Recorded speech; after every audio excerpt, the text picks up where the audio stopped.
Good evening, everybody, and welcome back. It's Friday night. That means it's time for the Creative Cranium. I got a terrific panel tonight. So before we start, I'd like to go around the room and introduce our guests.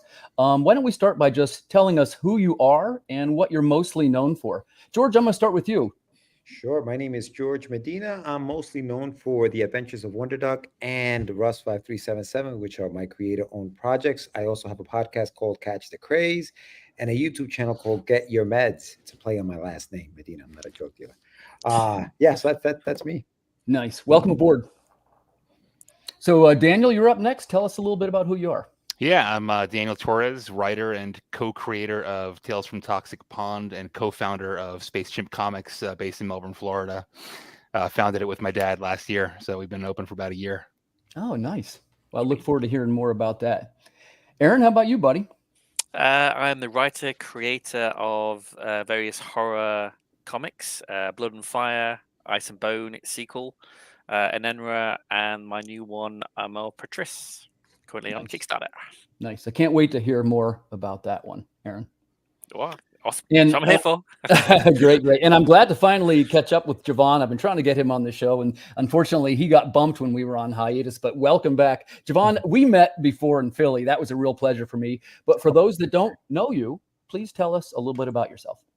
Let's see. My name is Javon Stokes. I am the writer, artist, publisher, letter, colorist, everything for the two indie books, Heat and Strong. I run Visually Stoked Media, do graphic design, freelance, artwork, animation, stuff like that. And I'm probably most known for being at like every con in the East Coast, moving towards the Midwest, coming soon, and then hopefully out West. Nice. Hey, really, thanks so much for coming, Javon. Oh, appreciate it.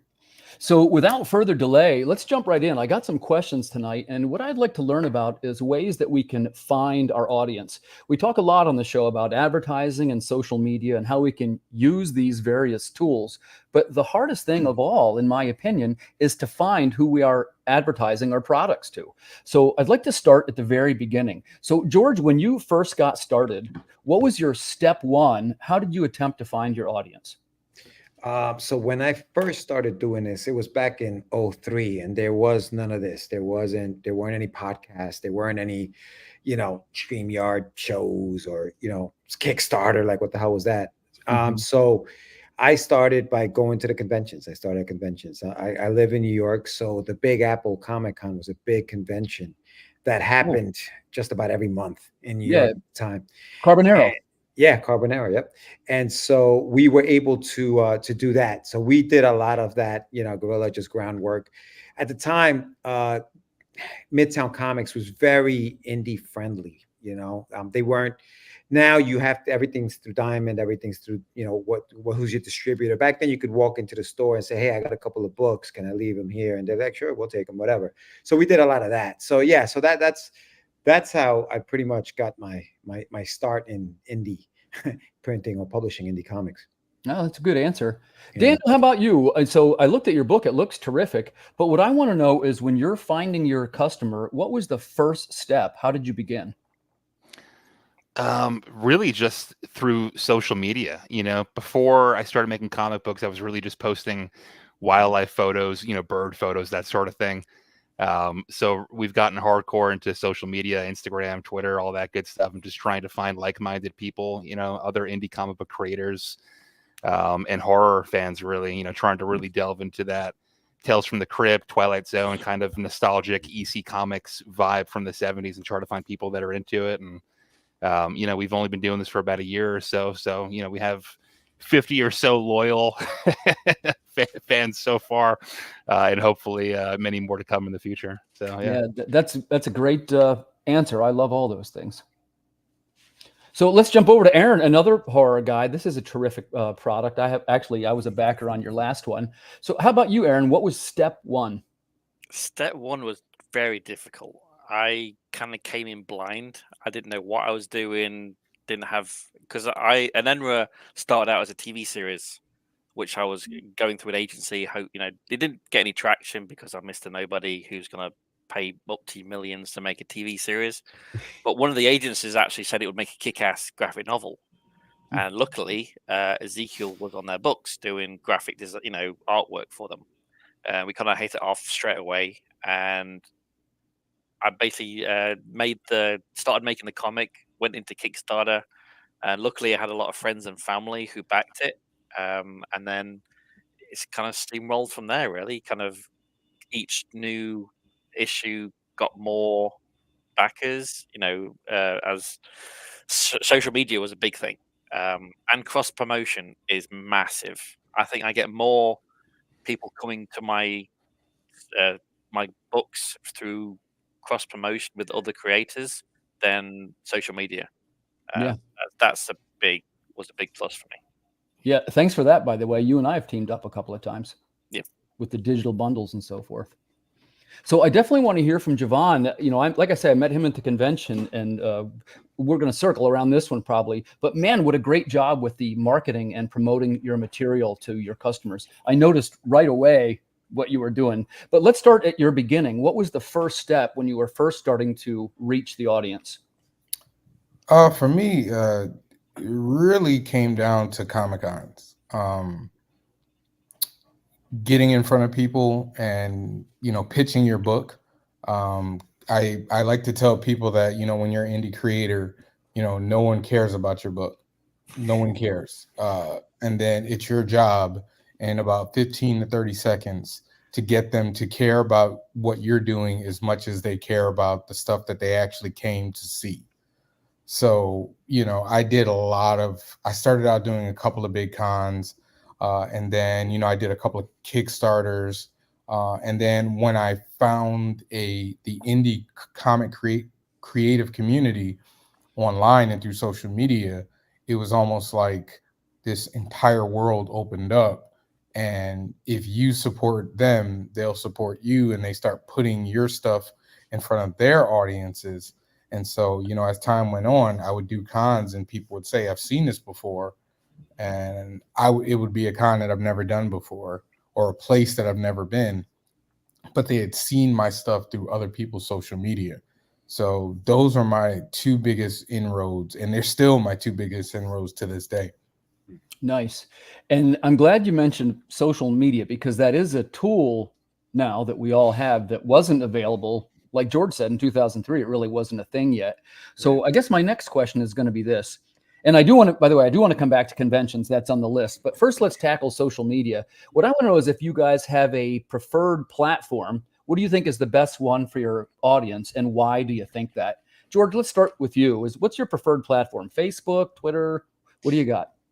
So my preferred platform is Instagram, and I know that's weird being a writer, right? Because you figure probably Twitter or X or whatever, but I understand that comics is a visual medium, and I have to sell the art.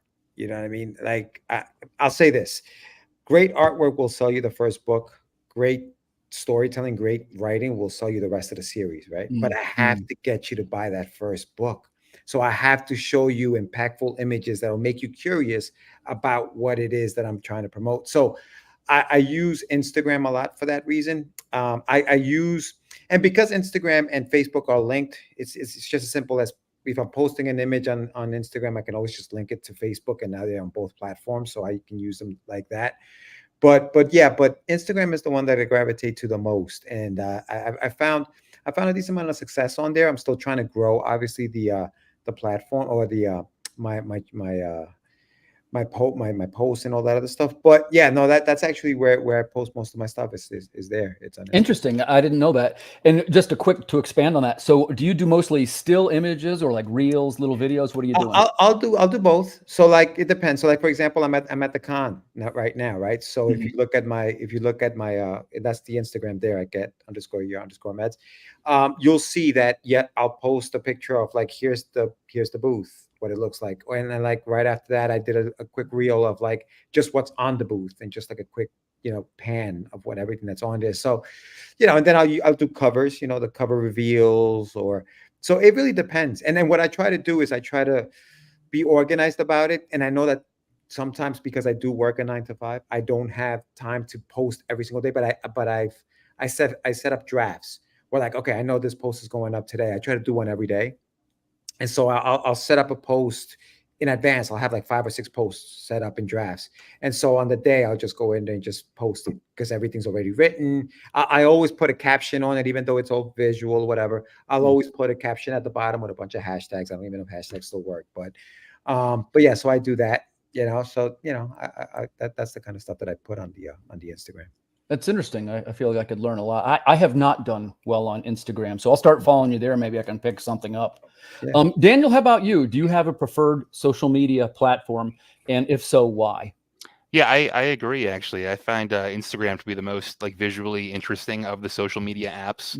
It's also kind of the app where I get the most creative. I make all types of fun reels and GIFs and stuff like that with different music and voiceover and all that stuff, different filters, and we try to get creative with Instagram. I've had a lot of engagement there, but as far as converting followers and getting meaningful interactions and connections with people, Facebook actually has been the most beneficial. Okay. Just friending other indie creators there and commenting on their stuff and vice versa, and building connections with people. Yeah, and by the way, thanks. We've all got a couple of mutual friends. Thanks, people that have been recommending the show, because I'm lucky. This is how I figure out what to do, right? By asking people that are smarter than I am. So thanks for coming on the show. So Aaron, how about you? I know I see you on Facebook. What is your preferred platform, and tell us why? Preferred, I'd probably think cross promotion with other creators. That's my number one. Now let's get a little more specific there. When you say cross promotion, are you talking about like the digital bundles or something else? Yeah, that digital bundles, kind of swapping PDFs of like number one issue or something like that. Oh my God, my cat's gonna go away.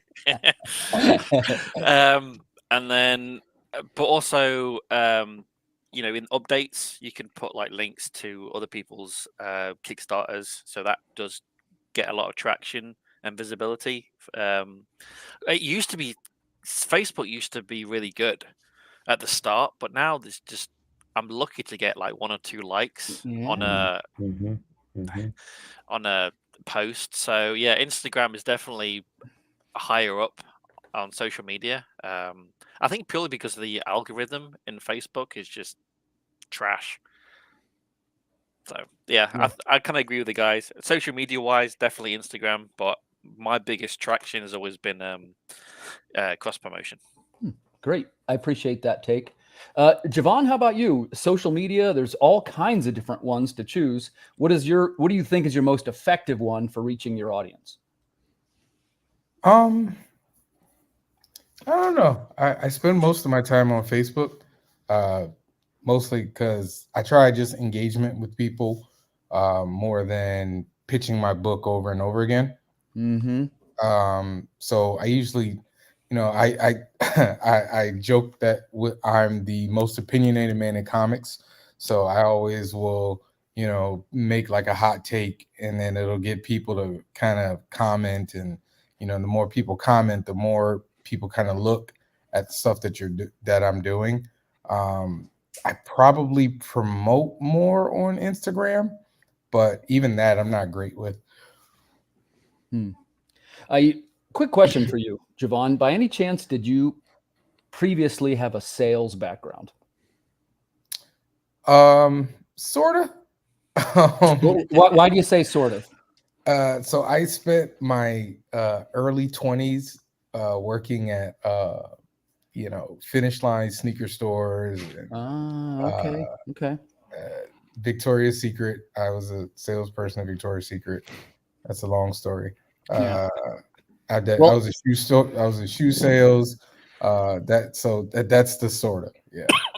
The reason why I mentioned that, I'm going to just make a quick reference to what I saw you doing in Philadelphia. I got a little bit of a sales background, some people know, and you do a thing called the elements of discovery, which we talk about a lot. At Philadelphia, you never say, "Come buy my books, I'm selling books." You say things like, "Hey man, cool shirt. Who's your favorite Transformer?" Like, you would start these conversations, and I'd be like, "Man, this guy's got it." And 5 minutes later, there they are getting their wallet out. It goes to, some people call it relationship building. Like, you don't even try to make the sale. You're trying to make a friend. And then once they like you, the customer will buy it. Yeah. That's kind of it. So I kind of tailor what I'm doing to what the person is like what they're sometimes what they're wearing, sometimes what they're holding. A lot of Tattoo, times, something if they have a tattoo, something like that. yeah, you know, a lot of times, sometimes I'm not even really trying to sell my book. Sometimes I'm bored. And so I'll see somebody and they'll have a book that I know that I like or I have, and I'm like, oh, that's a great book. And then they'll come over and talk to me. And then usually they'll just say, well, what do you got here? And then I got you. Yeah. And you know, it really does boil down to people don't want to necessarily people are okay with being sold to, but they kind of care more if you're not a jerk. Yeah. So if you could show that you know, you're funny or you're personable, they'll be more willing to listen to what you are actually selling. Yeah, yeah, I agree with that 100%. And you know, I'll add to that that how do I want to say this? Even if you have the lowest price on a product, if the customer doesn't like you, it doesn't matter. They're not going to buy it. So the objection is not always necessarily how much something is. These days, people are very picky about who they do business with, right? Things are a little bit more expensive. So they, you know, they have the choice. If somebody's a little bit more engaging, like you were in Philly, it reels them right in, right? And they feel more comfortable spending the money.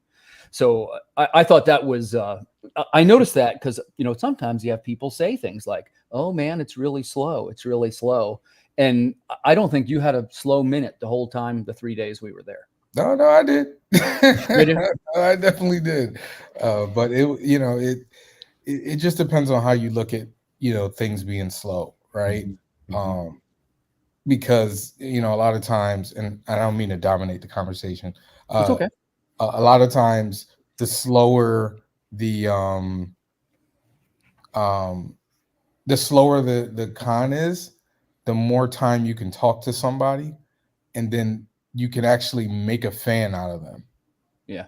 Because you kind of, you know, because when the con is busy, you know, you're moving, you know, sometimes you only get certain amount of time with people, but the slower the con is, like I've had like big comic book debates with people, you know, 5, 10 minute, 20 minutes long because the con is so slow. And then, you know, at the end of the debate, the person's like, you know what, just give me all your stuff. And, you know, I wasn't even trying, you know. Mhm. Mhm. Yeah. So let's switch gears just a little bit. I want to talk about mailing lists and if you have one and what service you use if you have it. Prior to, well, just the last year, I was a MailChimp user. And in my case, my two best platforms are YouTube and Substack. I'm a Substacker. But I want to jump over to George. First of all, George, do you use a mailing list? Which one do you use? And tell me a little bit about it. Yeah, I do, but I just wanted to touch on what you and Javon were talking about as Yeah. at cons, right? Like when Yeah. you engage people. I was at when I was at WickedCon, I was sitting next to a couple of brothers, Jonathan and Andrew Fleming, great dudes, and they had a whiteboard, and on the whiteboard it said token, you know, like the writer, you know, or Thundercats, right? Hmm. And that was it was engaging because people would look at that and say, "What do you mean, one or the other? Like they have nothing to do with each other." But that was the hook. That was the hook. Right, right. That question was the hook because the premise of the story was, what if Tolkien wrote Thundercats in the Wild Wild West, That right? sounds great, actually. So now people are like, wait, tell me more. So Mm. that's the engagement that you know that's outside the box thinking rather than just, hey, come to my table, check out my book. It was like just let him look at your he literally was holding up a sign that just said those two things, and they were like I love it. Thundercats, or you know what I mean? Like it Yeah. was great. So at this convention, I have a puppet of Wonder Duck, which is the character I create, and he's holding up a sign and it says Gizmo Duck or Darkwing Duck, pick one. And so it's just a way for people to be like, what are you talking about? It just engages people. And it's just at that, especially when the show is slow and maybe there aren't enough people walking. Sometimes they'll just look at that and be like, what is that? And it starts a conversation. But I just wanted to give them a shout out because that was a great idea, something that I definitely used today, and it actually works. So I just wanted to give them a shout out. But as far as your question goes, MailChimp is what I have. I am guilty of not using it as much as I should be using it. I'm guilty of not gathering enough email addresses as I should be gathering. But yeah, that is the one that I've signed up for, and I definitely have to use it more. And I actually, as we go around the room, I'd hope to just learn more about what I'm doing wrong or what I should be doing with that, because I think, yeah, mailing lists are very important, especially when you're running Kickstarters, right? Where Right. That's you want to be, hold that thought, because that's, Yeah. as you guessed, probably that's where this question is yeah, headed. yeah, yeah, yeah. So, Daniel, how about you? Do you use a mail service? Do you collect emails? What's your process like? Yeah, I mean, unfortunately, I think you're gonna have to wait until Aaron and Javon answer this, this question, because I'm guilty too, man. Yeah, I have a Substack account. We've been banking email addresses, but for the most part, a lot of the interactions I've had have just been, through sending out updates and messages via Kickstarter, even our back issues, just letting people know what's going on. Yeah, I really need to get on that and start using a newsletter and getting, letting people into the loop a little bit better than I have been so far, which has been zero. So yeah. Okay, a quick follow-up question for that. So, Tales from the Toxic Pond, are you under an imprint? It's your own imprint? How do you do that? It's our own imprint. Each issue is a standalone story, kind of cosmic horror, sci-fi, kind of like old school toxic Twilight Zone type stuff. Okay. So yeah, this is our third issue right now, and they're all standalone stories. You don't have to have necessarily read issues 1 and 2 to understand what's going on in 3. Yeah. That's I sense that, because actually that's how mine are too. You could buy number 4 and it's a story. Like, you don't have to read the other ones. So hold that thought. That's what I'm going to ask you next, is how you reach out to the people to get them. So, Aaron, how about you? Are you using MailChimp? How do you, if you collect emails, your Substack? I'm the same as you. Mine's kind of slow going, because I've only just started it. I started it like 2 months ago during my last Kickstarter. So on each of the surveys, one of the questions is, do you want to sign up to my bi-weekly, monthly kind of newsletter? Some opt in, some opt out. So anyone who does, I go bang him straight into the newsletter. And then they get like an Enra issue 1 as soon as they sign up. So there's like an automated email that gets sent straight to anyone who signs up. And then I just kind of try and do it every couple of weeks, just to kind of keep it rolling, whether I'm writing, my new projects, what's coming out, hopefully, because I also write novels as well, which is a very, very slow process. So I kind of give, updates of what's been going on. I went to see Romulus, the Alien film. So, bits and pieces, not always comic related, but kind of keeping it rolling, really. Well, I wish you luck with it. I'm not sure if I follow you already, but if I haven't followed you, I will. I'm sure it will be winging. The subscription will be heading your way soon. Yeah, I'm having mine. Substack is by far my best. I'm only 550 subscribers. I get it that some people have thousands and thousands, but I'm hovering around a 40% open rate, which is pretty astounding when you look at, for example, a Facebook conversion is under 1%. Yeah. Let's jump over to Javon. Javon, same question for you. Do you collect emails at cons? Do you use MailChimp? What's your process like? I have a slightly controversial opinion on this. I don't think it's worth it. I used to collect emails and put them in MailChimp. I still have my MailChimp account. I used to do all that stuff, send out email blasts, all that. And the more and more I come to realize, nobody looks at their email anymore. Like, it just, unless it's work related, no one really looks at their email. So I just stopped, and I now focus more on building people through social media. Follow me on Instagram, follow me on YouTube. That's where the people are. TikTok, I'm just now kind of getting into. That's where the people are.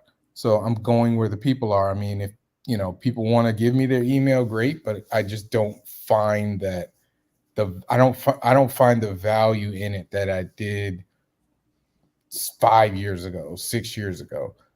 Social media is where I want more people to join. follow me on YouTube, follow me there. That's where if I put something out, people will see it. When I release stuff through emails, no one sees it. I used to send out emails every time I went back to a con that I already did, and no one knew. Yeah. But if I post on Instagram or, make a story or something, oh yeah, I saw that you were, yeah. They'll come right over and see you. Yeah. Yeah, it's a little bit more immediate. Yeah, that's a good answer. I will say that you might have noticed I kind of talk out of both sides of my mouth because I'm going to take the other side here. Because I do follow just about all the modern indie creators, or I try to. I make the effort to because I want to see what everybody's doing, and I'm trying to learn. I'm trying to learn and grow. But I will tell you, nothing makes me unsubscribe faster than being spammed multiple times for Kickstarters. And by the way, I love Kickstarters. I'm a Kickstarter guy myself. I buy the products and all this and that. But particularly, and actually I'll form this into a question because my guess here is it might be different for a writer than for an artist. What I mean by that is most writers do not have much of a visual example. So in my case, for the Substack, mine's all writing samples. In fact, I don't ask them to buy anything at all. What I want them to do is notice my writing, and you hope that they will gravitate toward me. Like, there's nothing wrong with telling people to buy your products. It's part of the world we live in. But if it's only that, it's like Javon said, people will see that in the first email. Then when they see number 2 and number 3 and number 4, they know there's nothing in there. Where, for example, if you're writing a column or if you're reviewing other comics or talking about movies, no matter what it is, if it's something in the pop culture world, readers can engage with that. So I guess I would say, let me try and put this into a question. George, I'm going to start with you. So you're primarily writer and letterer, right? You don't do art necessarily. Mm-mm. Do you feel, let me make it into a question. Do you feel that doing writing alone hurts your chances on a visual platform like Instagram? Yes. I think that because it is a visual platform, I think you expect to see,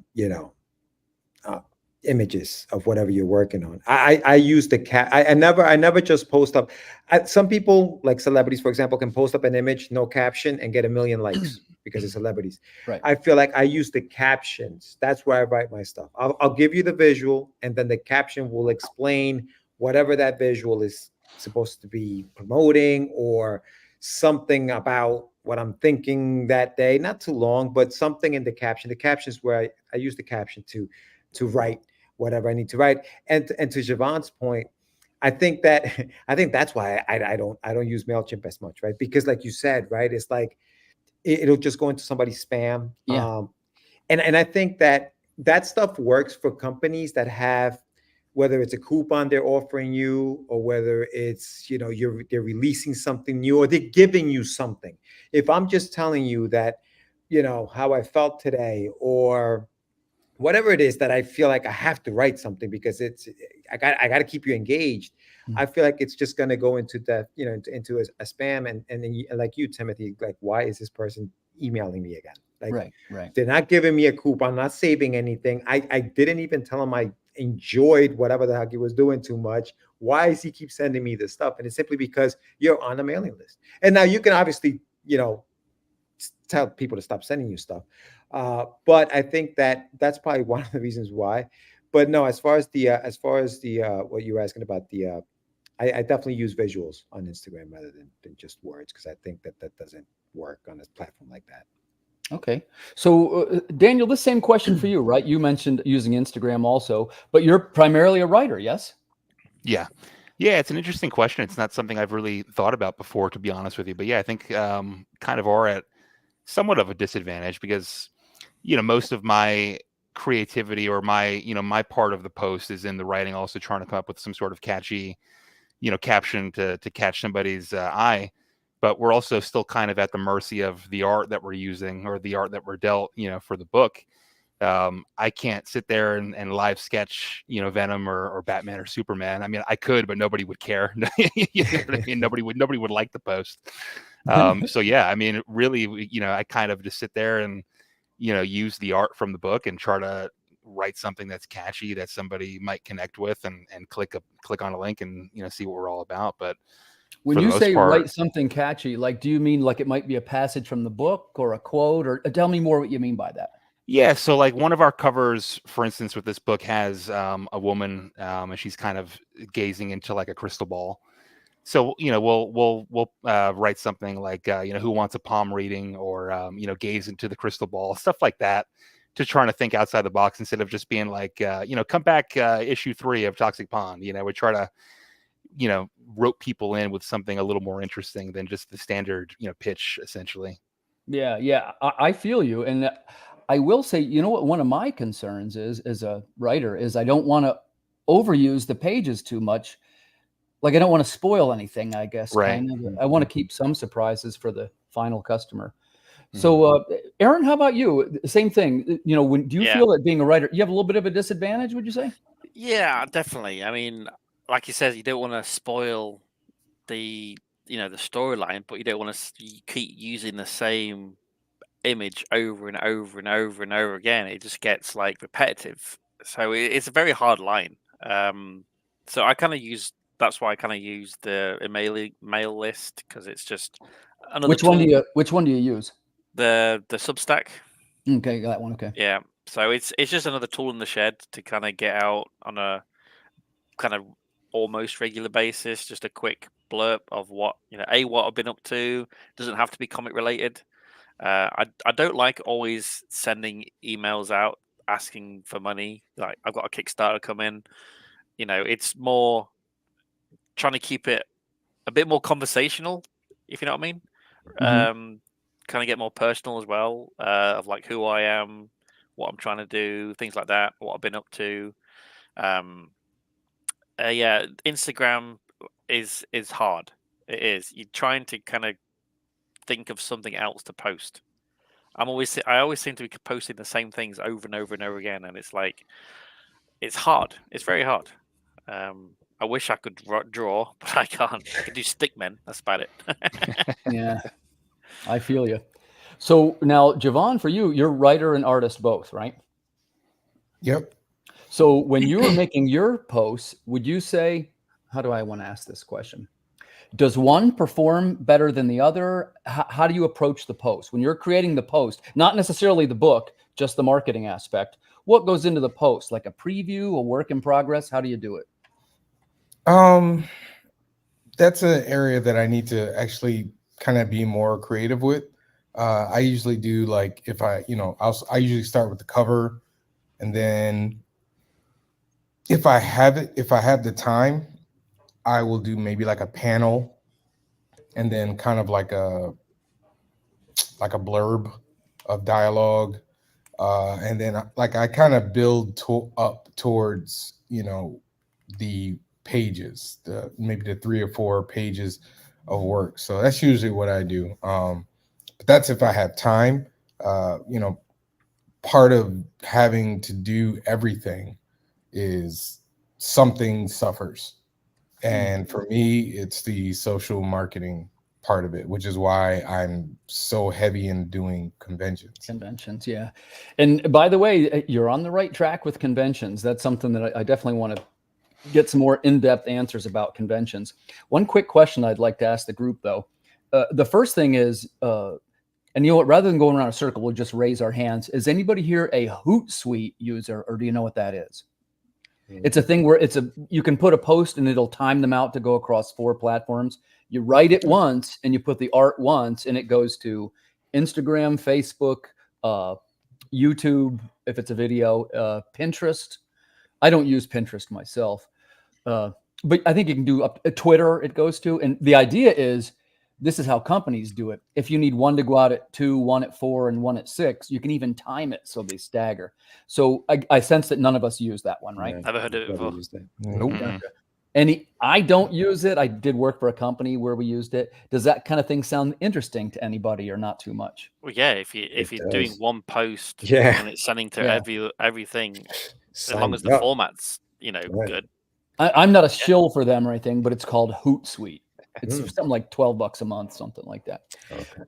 Let's break this down into another. None of us use that one, so I'm gonna skip that. Let's do percentages. The hard thing, Javon mentioned, really the most valuable resource that we have is our time, right? The fact is, everything is, well, it's easy to do that. It goes on the pile of what I call one more thing. Like, oh, I just need to learn one more thing and then I'll be fine. So I guess my question is, it's divided into your creative section and your marketing section. So what I'm going to ask you is if you could divide it by percentages. Well, I want to use 80% writing and creating and 20% marketing. I want to know what your breakdown is, because we all know you can't go past 100%. Something's got to give. So we'll start with George. George, in your creativity, what is the percentage? And in your marketing, what is the percentage?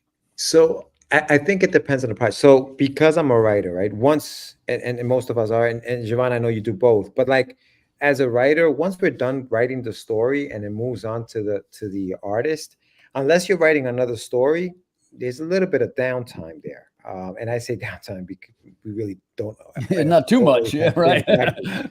But I think that when I'm creating the story, I think 80% of my time goes to creating the story that I'm creating right now, because I also have like Wonder Duck, for example, and Russ. I have to keep promoting those things. But when I'm writing, like for example, I was writing a story called The Shameless Plug, which will be coming out hopefully next year.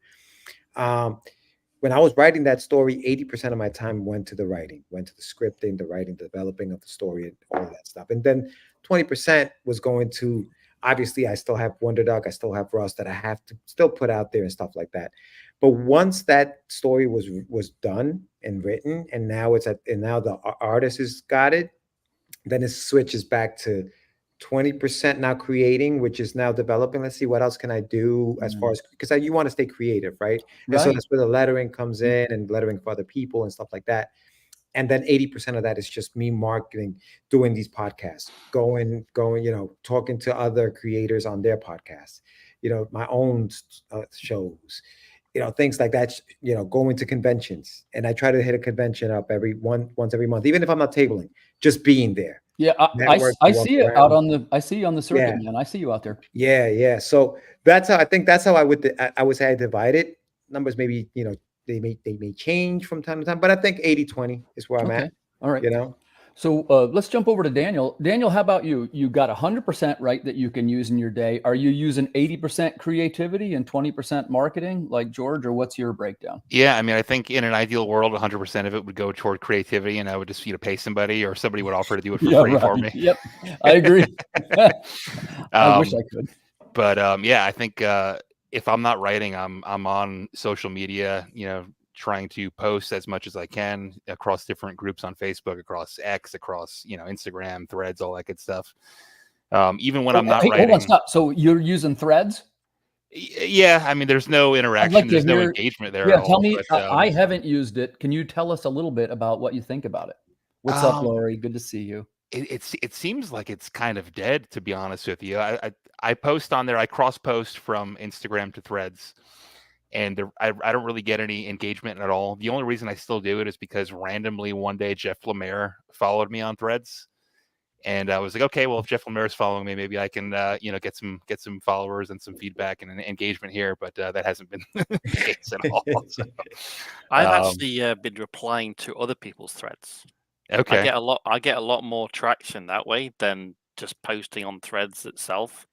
I've found if I go on like horror threads, you can get like a hashtag, that comes up, and there's anyone who's actually put that thread in their post, I kind of just like reply to them and like do that, like maybe 10 or 20 or whatever, and just say, looking for like-minded horror fans, here's a link to my Kickstarter with like an image or something. It's just quick and then some people have actually replied saying this looks, it really looks up my street. I'll check it out. So sometimes you get a bit of traction.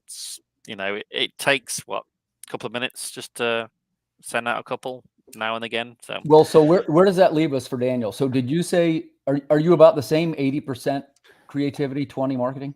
I would say so, yeah, because the way our model kind of works with our issues is my dad and I started the Space Jam Comics last year. So I wrote the first issue and the third issue. He wrote the second issue. Oh, cool. But I handle all of the social media. So even during his issue, I'm writing issue 3, and I'm also handling all of his social media posts, trying to pimp his book and building the Kickstarter page and all that stuff. So a fair amount of it goes to the marketing aspects. I'd say maybe 70-30 creativity versus marketing. Yeah.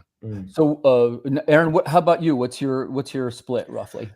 Mine's 70% working and family life, 20% trying to get all the chores done, 15% maybe you can add up to about marketing. 500% if you do it like that. If you had pretty the day, much.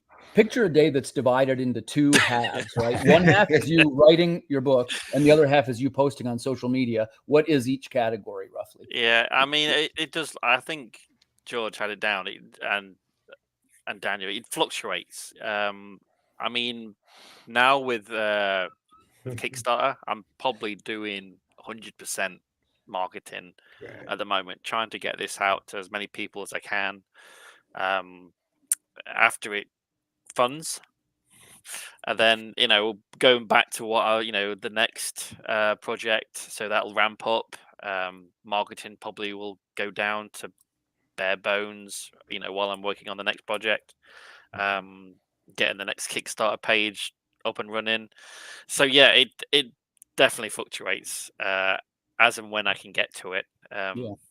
So yeah, it's hard. It never seems to be enough, time in a day. Well, and that's the tough thing, right? do it Because all. eventually the book will be done, but the marketing will never be done. Nope. No. And there's always the next one. There's always the next I one. mean, That's where I'm gently headed toward that in the next question. Yeah. But let's hear from Javon. Javon, the same question. How would you break up your process? How much of it is creating and how much of it is marketing? It's probably like 90-10 creative. I have a lot of projects going on at one time. So marketing them, my marketing is the cons and throwing up a post on Facebook or Instagram. I'm not as aggressive with it as I know and creative with it as some people are. But I've got a children's book I have to finish, another Heat book that has been one page away for like 2 months now. Another comic that I am about to start, Strong #1, which I'm going to try and get done before the beginning of the year. So I actually, I was talking to a friend of mine who pays for a social media. They have a social media, what is it? Organizer? I don't know what they call them, but they do the social media stuff. Yeah. And I was like, I probably need one of those. How much do they cost? Yeah. Well, it's like we were saying earlier, everything is one more thing, right? Oh, hey, a social media organizer, one more thing that goes on the plan. Right. I will tell you. And first of all, thank you for your honesty and sharing the answers. And I'm probably somewhere close to around that, but the correct answer is just turned up in the comments. 50-50. Lori, this is going to be an unpopular answer. Hope you're ready to defend it. And I'll tell you why. All of us as creators, we get a little bit of juice sort of from creating the projects that we love so much. And realistically, that is could be potentially the reason why we do it, because we enjoy the creative process. But it's like, by any chance, do you guys know Russell Nolte? He does a lot to support the independent writing community. And that's one of the things he says. Yeah, super smart guy. And he would agree with the 50-50. Here's why. You could make the most beautiful project in the world, but if you're not actively telling everybody about it every day, there are so many products out there that it will get buried under the avalanche of everybody that is marketing. So you have to, look, you don't have to. There's no wrong answer here. We're just talking. But it's recommended to put as much effort into your marketing. You want to put that much effort into each half. It's if you make the most beautiful book in the world, it can very easily be lost in the flood of the social media algorithm. And especially with the consistency and regularly once a week, you very quickly could get lost among all the other books if you're not devoting 50% of the time to it. Yeah, I get that. Yeah, it's probably not the most popular answer, but it is probably the closest to the truth. And thanks for sharing that, Lori. I know that myself, I need to improve on that. I don't want to say I don't enjoy the marketing. I kind of do. There's elements of it that are fun because you're talking about something that you love, that you made with so much passion and so much energy. And that's why I love panels like this, because I can feel the positive energy from all these great creators. And I think we can agree, though, that if we could have a person on our team that did the marketing, we would say, go ahead and do that. And I'm just going to keep creating, right? Yeah. Yeah. Live the dream. Live the dream. So let's circle back around to the conventions. And thank you for your thoughtful answers, everybody. I want to circle back to what Javon was talking about. Conventions remain, in one man's opinion, probably the best way to build your fan base, because you can interact with fans on a one-on-one basis. And the best way to get a customer, I still think, is one at a time. So what do you think is the correct amount of conventions to do a year? And how many are you doing? Let's start with George. What's the correct number, you think, to promote your product? And then how many are you doing roughly? Wow, that's a good question. How many is the correct? I don't know if there's a correct number. I think you have to be at as many conventions as you possibly can be, as much as you can afford to do, because a lot of these conventions can get very expensive. You know, you try to get into like a New York Comic Con, which is a huge convention, and you're spending $1,200, $1,300, $1,400 on a table. But then you can do a show in upstate New York for a day and pay $25. So it really ranges, right? I think what I've done, and you know this, and I mentioned this earlier, I've tried this year. I've made it a point to at least hit up one convention a month, and that's because obviously I have a full-time job, you know, and so I don't have the time to devote to. I would love to be at a convention every week, every weekend. You know what I mean? Like, just whether it's just to walk around and network or be behind the table, but I can't. So I think for me, what I've done is I've managed to be able to just go to a convention every month. I've managed to table at 4 this year. I do want to increase that number next year. Maybe do like you we were talking before we came on, do some smaller conventions, and do more of those. Maybe, you know, less of the bigger ones.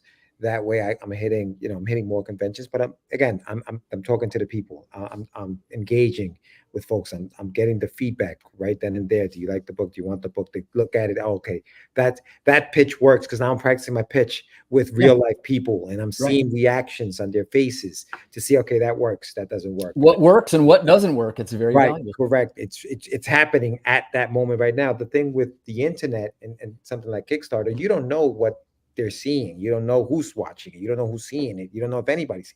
So you can't change your strategy from customer to customer, because you can't see them. But when you're at a convention, you can. You know, oh, that didn't work. That I didn't like the reaction that person gave. Right. Let me switch that up. You know, it's easy to. Sometimes they say customers don't always know what they like, but they know what they don't like. Right. Absolutely. And so yeah. So I would say, I mean, to tell you, I don't know what the right answer is to the number, but I think as many as you possibly can afford to do, and as many as you can get to. Well, let's see if we can build a consensus on the team here. Daniel, you're up next. What is and again, this is your opinion, what is the correct number of conventions to attend and table and network? And how many are you going to maybe do this year? Yeah, so, you know, we haven't actually done a convention yet, so I'm actually really curious to hear what Javon has to say about this. But I'm saving him for last. He's going to have he's our secret weapon. Exactly, I know. Keeping on my toes here, you know. 365. I think one a month seems within reason, you know, especially some of the smaller conventions. You know, we're getting ready to do our first con next month, October 13th, Melbourne Toy Comic Con over here in Central Florida. But we wanted to have at least 3 issues out, you know, printed, you know, backed, funded on Kickstarter before we went to a con. We didn't want to go there with, you know, one book, and if people didn't like the book, well, you know, we don't have anything else for you. Here's a sticker. So, you know, that does happen, though. Daniel, you have a great point there, but please bear in mind, you can have what I had last year, 12 books, and people, oh, this isn't for me. Right. So that can happen. I think that I will say, I think your product is really cool. And it was neat the way you said that it ties into Twilight Zone and Tales from the Crypt, because, man, that's a big net. You're going to catch some people with that pitch. That's our hope. Yeah. I mean, there's unlimited possibility with sci-fi, fantasy, horror, psychological horror. You know, there's a lot of different avenues that we can kind of, you know, reinvent there. But do you, when you were, because we talked about advertising social media, do you also how do I say? Do you visit like the groups and things? Like, are you in sci-fi groups and horror groups on Facebook? Oh yeah, sci-fi, horror, even like folk music and country music, because this issue that's out right now is very music centric. So I kind of wanted to Nice. branch out to some other people that might be interested solely for the musical aspects of the book. I'm not sure, what the conversions are there, but there's some decent, engagement there, and people seem to enjoy the artwork and stuff. So, we'll see. But I think it's a great idea, brother. And let me tell you, and maybe we'll wrap a couple of us in this, but I'm a musician myself, and all of ours come with songs, right? So you try to join the music groups, and mhm. boy, if people like music, they're very vocal about it. And coincidentally, boy, if they hate the music, you're going to hear about that too. Right. Yeah, we actually have an entire album written. I'm working with a really talented musician right now. He's been sending me some of the songs because we have an album that's going to accompany the comic book. That's super cool, So, man. yeah. Nice. Yeah. Super cool. I wish you every success with that. I'll definitely follow it now, Danny. Thank you, man. Appreciate it. Yeah. We'll talk about that. We could do a whole show on that. Right on.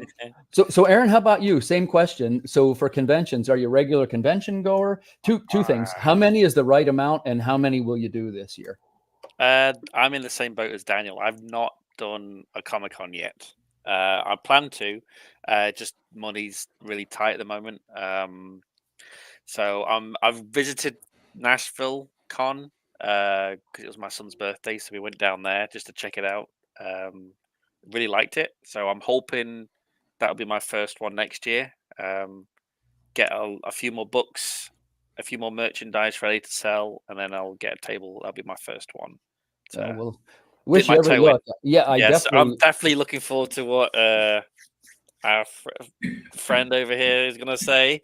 Yeah. about Listen, Comic-Con. I kind of saved him for last, right? And I mentioned earlier. And one thing quick in the comments, Lori, I would say yes, bookstore soundings and LCSs count toward this. And that's a great way to, again, the best way to get a customer is one at a time. It's like fishing, right? If you catch one, it doesn't really matter how big, or if you caught one. So let's hear from Javon on this one, because my sense is this is the ringer.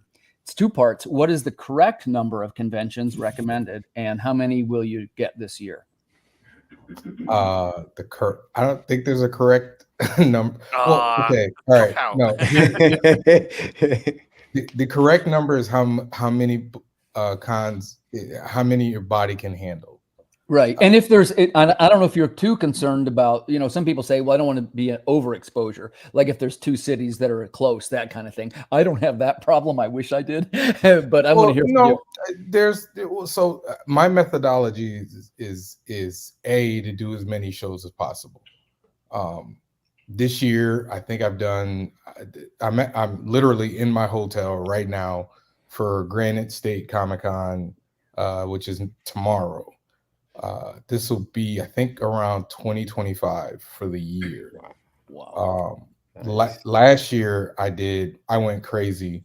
I did at least like 35 events. And then the year before that, I did, I think, over like 10, 15. I think I made a I made a decision that I was going to do as many shows as possible. A, for the financial aspect of it. And then B, because I wanted the most exposure possible. Because it was a lot. It was a lot. I know, right? I didn't even know there was 35 cons. But usually what I do, my method is, because one of you guys mentioned about how much you can afford. So what I usually do is I look for small one-day cons that don't cost a ton of money. Mm-hmm. And if I do 2 to 3 a month, they fund my travel for the bigger cons. And so that's how I do it. And then a lot of times you have to plan your events more than a year in advance. Like if you want to do a lot of cons next year, you should have been already looking like last month. Right. Mm-hmm. Because they all book very quickly. Mm-hmm. And then, the other way to get around the money part is you should be making as many friends with the people that run this show as possible. the more they know you and the more they see you, and then especially if they see you selling, they'll be more willing to, well, we'll give you a table, we'll give you a table here. And so you've eliminated one of your financial roadblocks, or whatever you want to call it. I see. And then you never know. Again, like I said, the more you do, the more people you meet, the more cons you find out about. The more the smaller ones that you do fund the bigger ones, which allow you to go further out and further out. Like I was blessed to be able to go to New Orleans this year. I did MegaCon in Florida, Dragon Con in Atlanta. And then next year, I'm trying to push even further out, because the point is to get your book in as many hands as possible. So even if you have one book, like Daniel, you say you have one book, do a bunch of small ones, like one-day ones where you don't have to spend any money. You drive there, you sell, you go home. And then, then you're getting your book into a bunch of different places.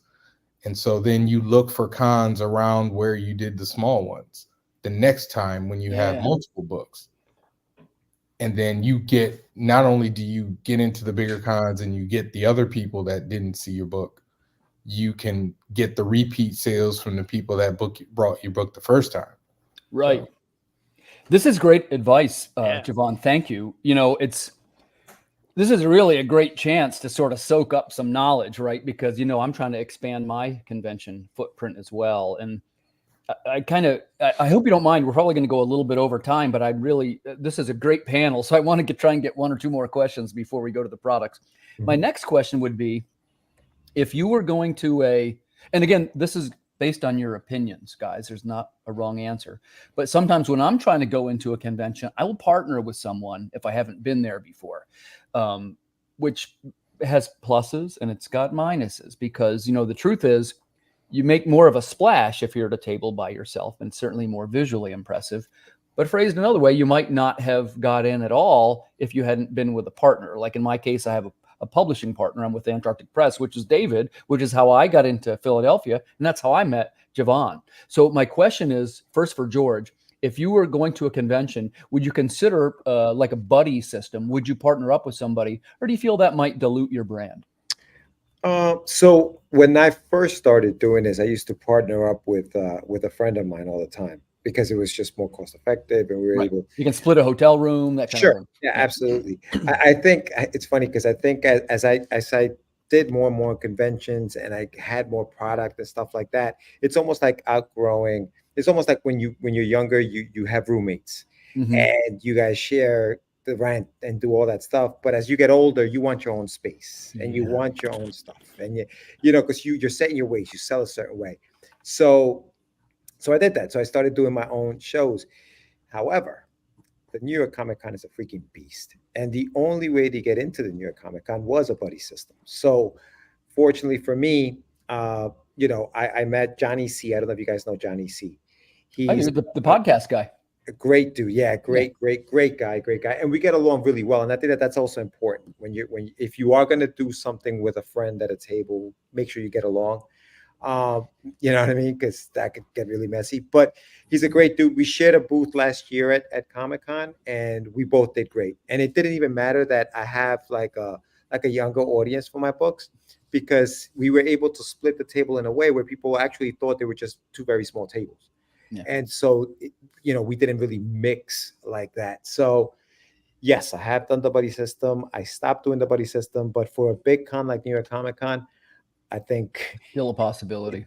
Easier just to share that booth. Yeah. Now, obviously, if it comes a time where I can afford a booth by myself at a show like that, sure, yeah. I mean, I'm always going to prefer to go in it by myself, because, like I said, sometimes you just outgrow your partner sometimes, and you want to do your own thing. And it's nothing wrong with that. I'm not saying that I got beef with everybody. No, it's just it just happens. It just naturally happens. You just want to have the room because you just grown.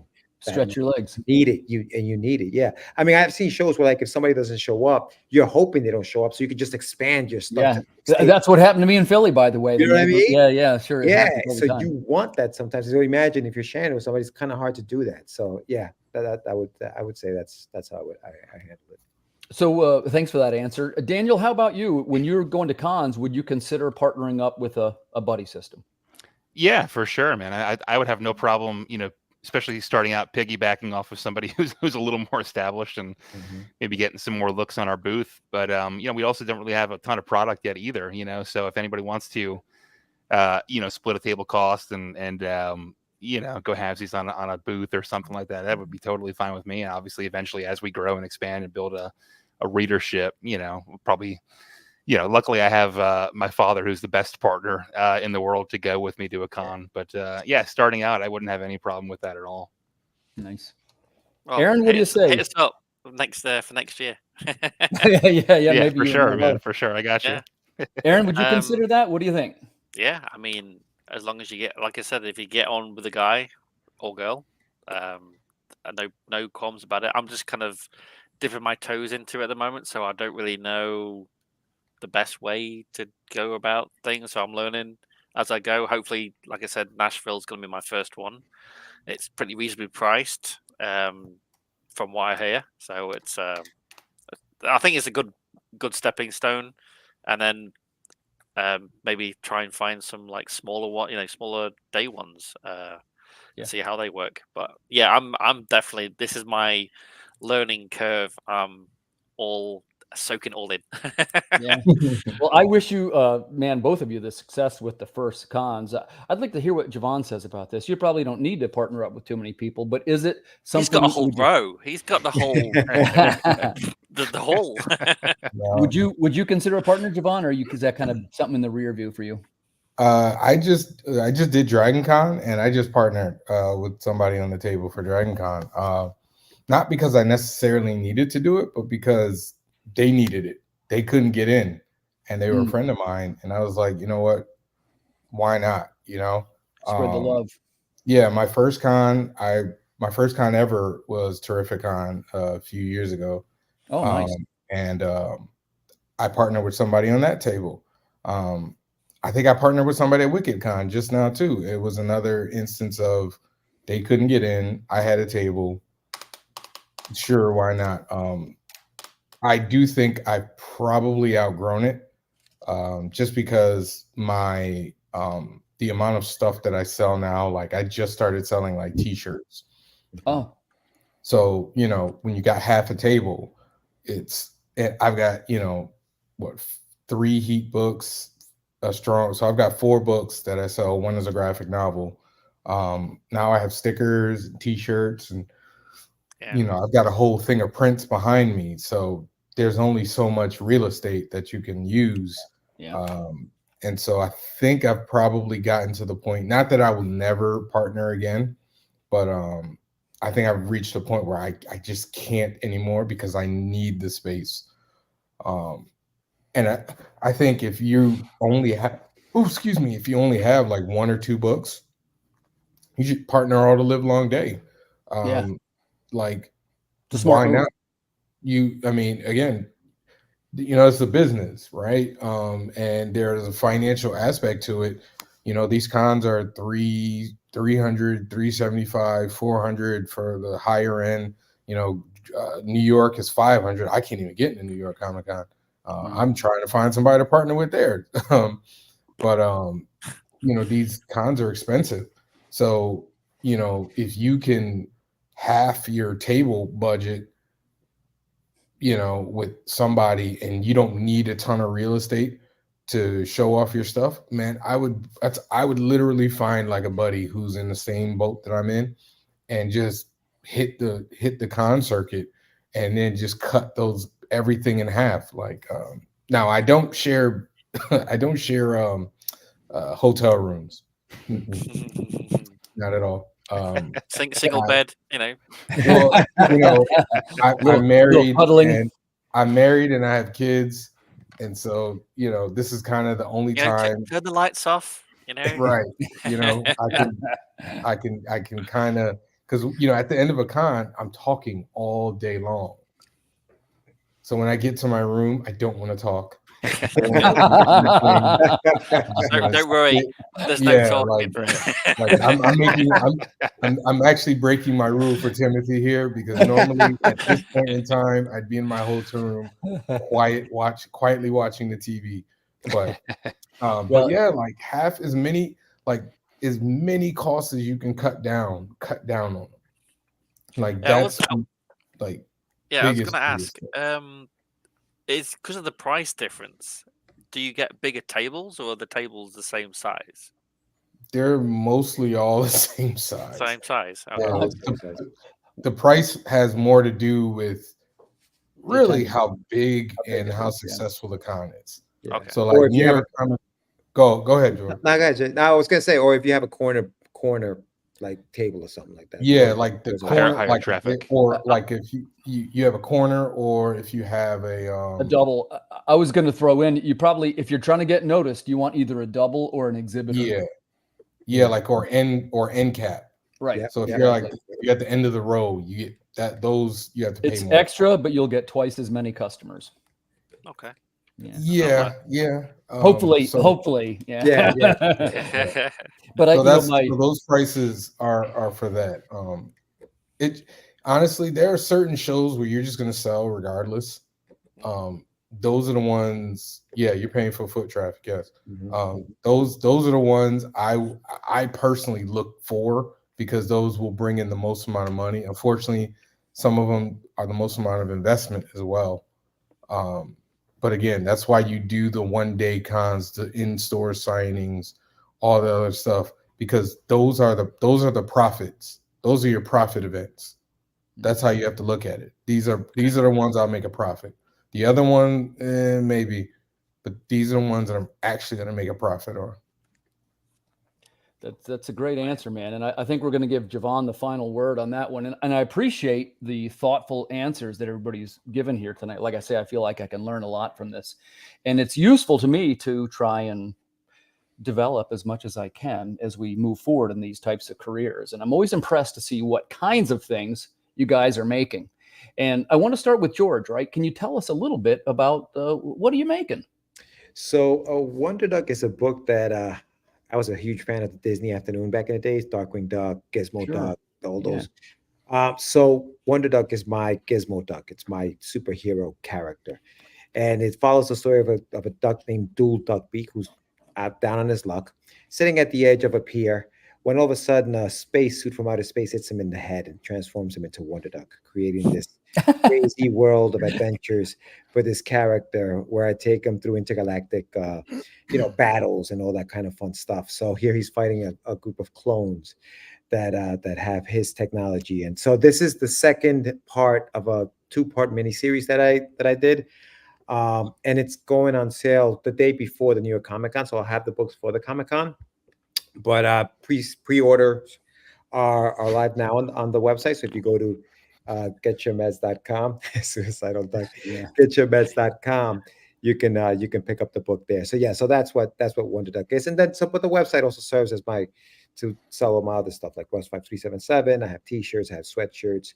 I try to always go to shows wearing my own stuff. So like this hoodie right here it's just apparel. Like I never wear anything outside of what I'm promoting or what I'm selling at conventions. Especially, I'm always walking around, whether it's a hoodie or a t-shirt that just has my character on it, just because it's just more exposure for the character. And people sometimes say, hey, what's that? Who is that? Or whatever at a con or something like that. So it starts a conversation also.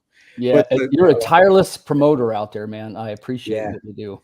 Yeah. Thank you, man. Thank you.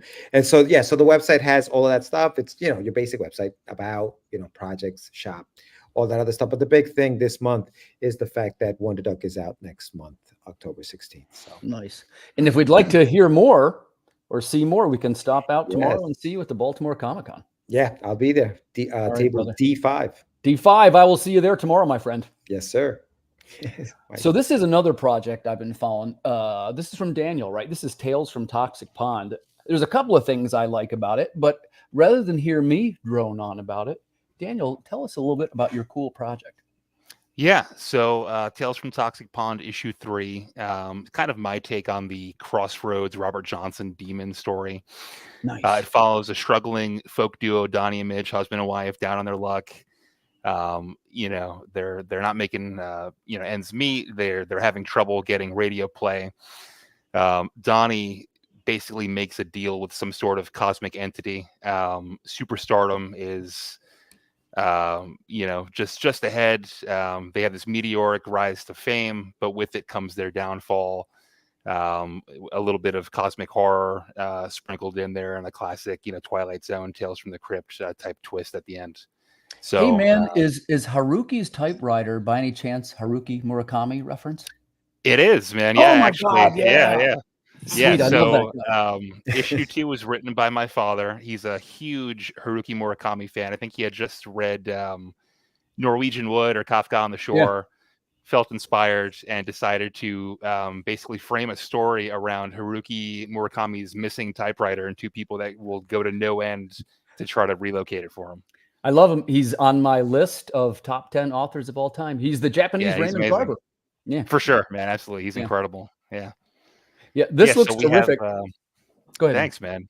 Yeah, so we have multiple cover options here. We have a vinyl jacket sleeve that we're going to be printing with like a fictional set list for the album. But like I said earlier, we actually have an incredible songwriter musician who has been hard at work, writing and performing all of the music for the album. He sends me a new song every day, and they're incredible. They're all like in the style of Merle Haggard, 60s, 70s kind of Western outlaw country music.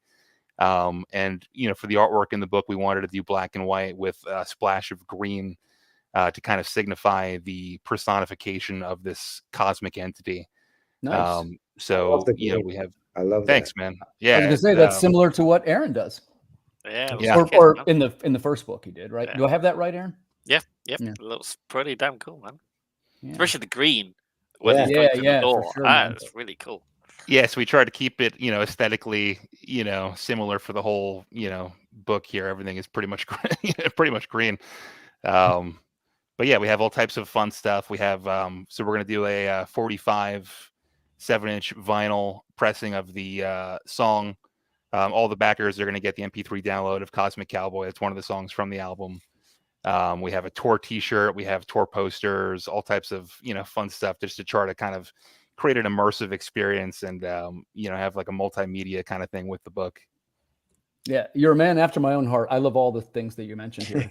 That's awesome. Appreciate and, it, man. Thank and you. I'm a musician and songwriter too, so that's something let's definitely stay in touch when we get to the end of this. Let's do a quick Absolutely. call to action here, because this is actually a live campaign. So for people that are viewing, man, I recommend going right now and checking this out. This is Tales from Toxic Pond 1 to 3. It looks terrific. I love the colors. I love the art. I love the music.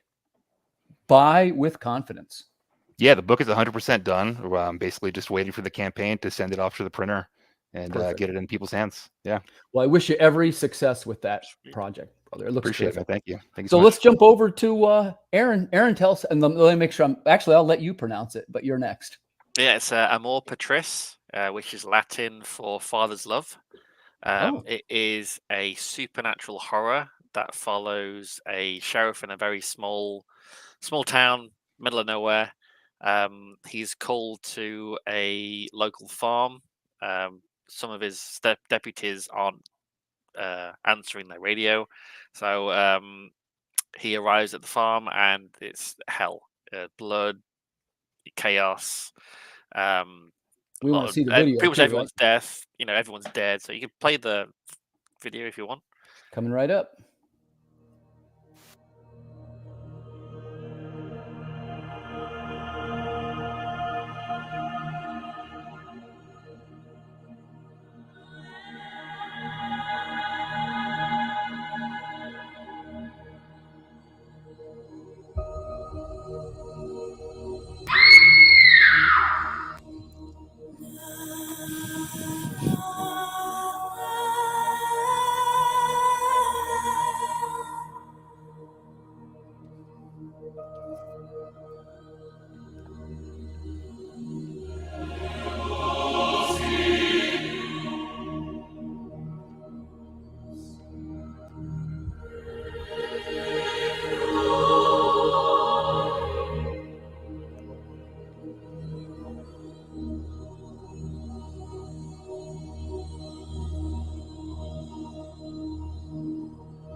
That looks cool, man. Thank So you. this is a live campaign. This is available right now. I got to recommend it. You know, like I say, I hadn't learned very much about this project yet, but I had backed one of Aaron's previous projects, and it's definitely recommended. And that's live right now. Call to action. Go over there right now and pledge to this campaign. Let's take a quick look. When we scroll down through a little. Yeah, go for it. So we You got get some 3 merch. buttons. I'm Mhm. doing a draw on the 26th, so all physical backers get a free button. If you win, only 3, not all of them. The artist is Oh, Hernan yeah. Gonzalez. He's amazing. This I don't know looks how he really does it. cool, man. He must have sold his soul at some point. That looks Yeah, good. I love the sort of pseudo realism. Yeah, it's all black and white. He does amazing things with Jeez. shadows. I don't know how he does it, but yeah, that's the retail cover for number 2, That's and cool. then you'll probably notice the similarities with the variant cover with the nun, and Oh, yeah. so There it is. yeah. Yeah.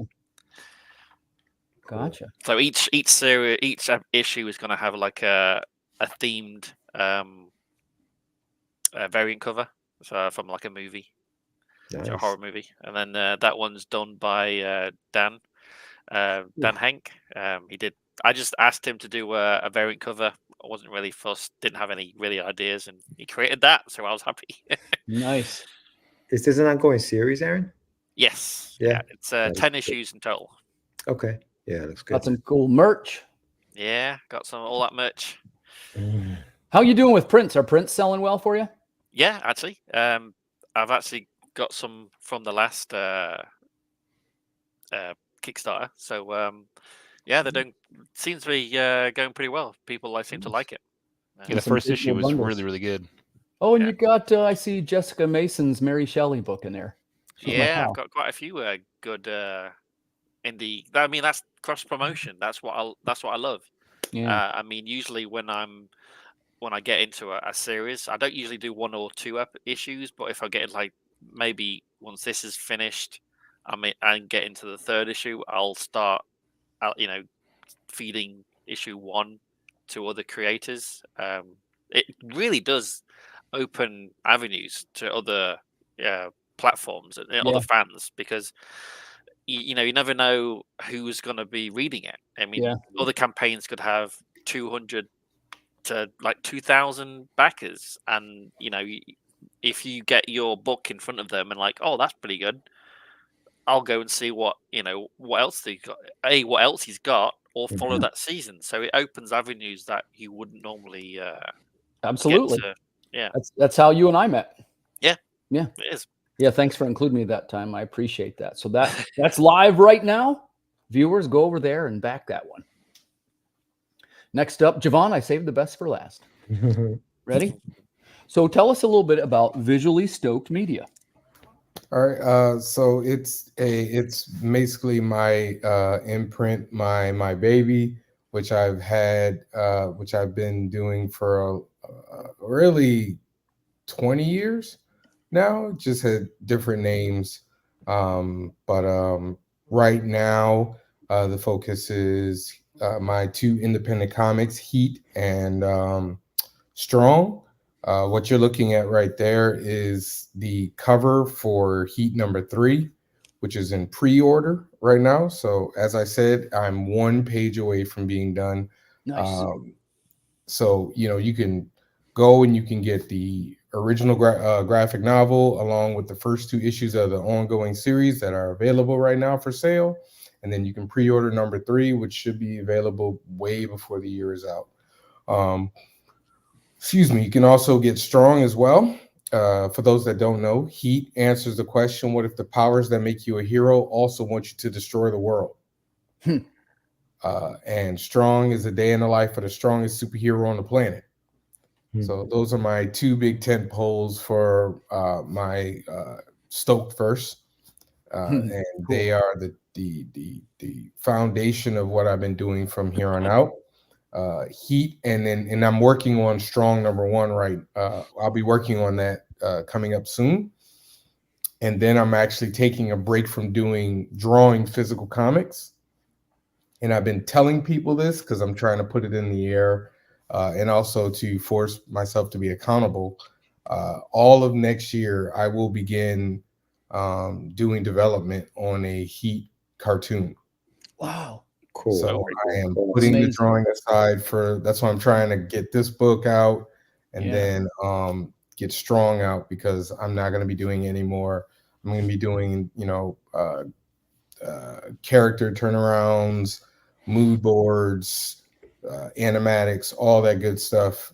Hopefully leading up to, a few scenes from the cartoon actually being animated, and then we'll see what goes from there. But that's, I'm excited about it.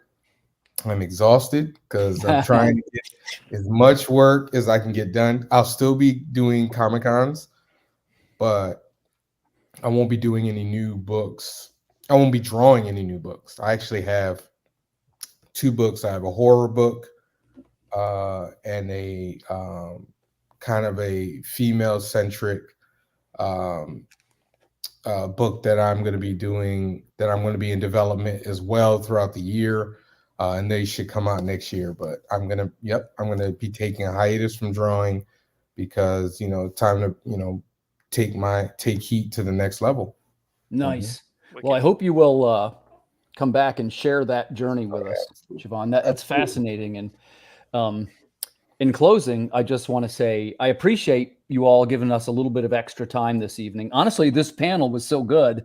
I didn't want to cut anybody off. I really enjoyed your answers, and I think you did a terrific job. So thank you very much. I'm grateful for that. And I will say I wish you every success with these projects.